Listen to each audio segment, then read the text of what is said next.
vaccination campaign, which we normally do in September, launched on the World Rabies Day. Oh, yeah. Okay. So for a month, that's what we normally do. Have seen changes, but we have also changed our approach. Okay. Previously, we used to just have stations that people would bring their animals.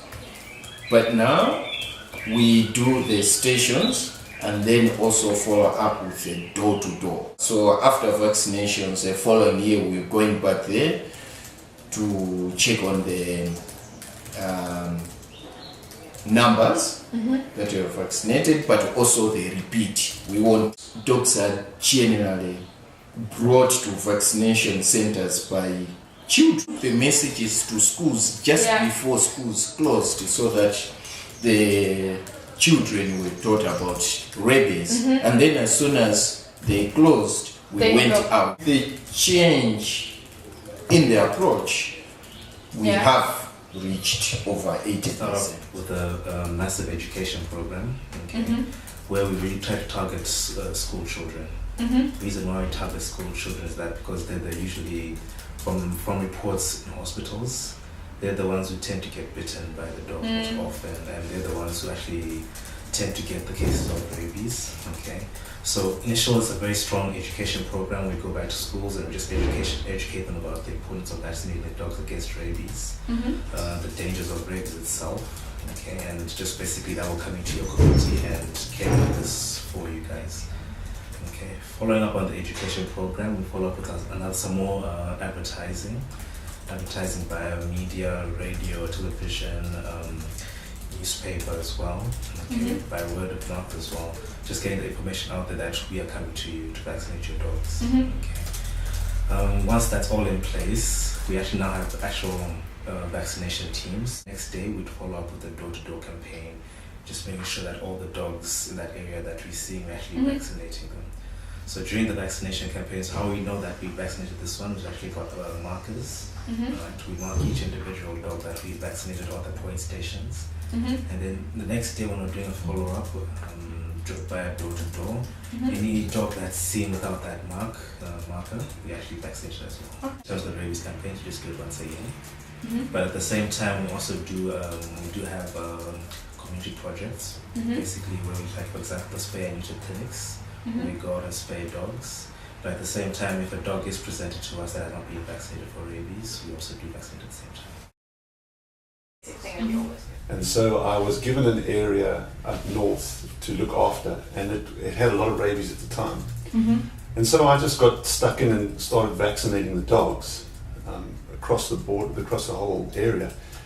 And the disease just went away. And that just made me realize that if I can do it there, surely we can do it on a greater scale than this. And that's where I started. I started encouraging other people in the area to do bigger, better campaigns, to organize them better. And the more we did, the more we saw it worked. And that was the beginning. So after that, I was really determined, if we can do it there, we can do it across the province. And once our project started here, we started realizing that we can probably do this in other countries, other provinces as well. Vaccinating dogs works. It's as simple as that. It's actually not about high science. This particular rabies project I've been running for about 10 years. 2005 started in one little village. It expanded to a district, which expanded to the province. And that's an important part of the concept of our project, is that you need to start small.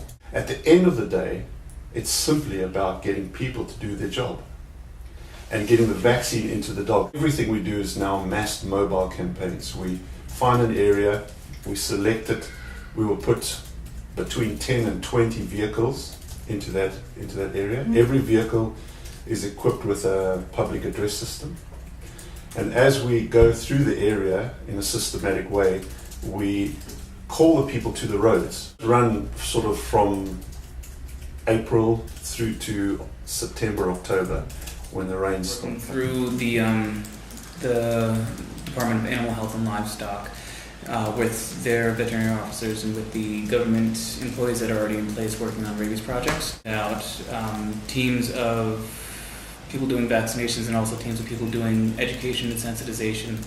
The education sensitization will go and teach at the schools, informing, the primary school children on how to avoid a rabid dog, how to recognize a rabid dog, what to do if there is a bite, just about rabies in general, and then also just proper dog handling and how to be a good pet owner as well. And then they also sensitize the community the day before we get there to do the vaccinations.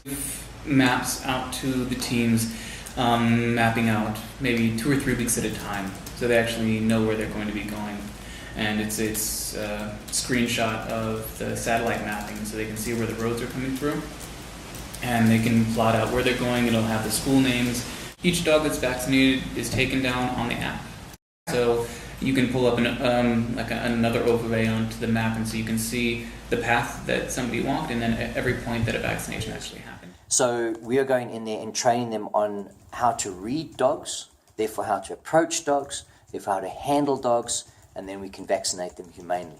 We learnt a lot in the Gates Foundation project, and the KZN Rabies project. And with that, we realised that a lot of aspects to rabies control was simply to vaccinate dogs. And by vaccinating the dogs is how do you actually vaccinate them? So we actually work backwards. We knew that the answer was to vaccinate, but how do we actually manage to get vaccine into dogs? And especially on the Global Alliance Rabies Control's website, there is 2 online courses. One called Rabies Education Certificate, and the other one's called Animal Handling Certificate. And the REC is primarily on rabies, the disease, how to prevent it, how to educate other people on it, and then you get in the animal handling course where we'd try and show the candidates or the participants that change in body language. We would then assess, would one person be able to get a hold of it? Would we need to have to use a piece of equipment? Would we have to circle the dog? Would we have to corner it? Or would we be able to trick it into approaching us? Every dog is different, and each dog has got a certain personality, and we're trying to show the participants that they need to be open-minded when they're working with dogs. We're not just simply, a lot of people come along and say, oh, well, rabies is a dog disease. No, it's not. It's a world disease that's a problem. Then we look at we don't just train the dogs to stand still and be vaccinated. We're actually training people, and we're changing the perception of people's minds about dogs are actually nice and they are the victims of disease, not the carrier of the disease. We've changed the perception a lot in different countries on how people can actually look at a dog.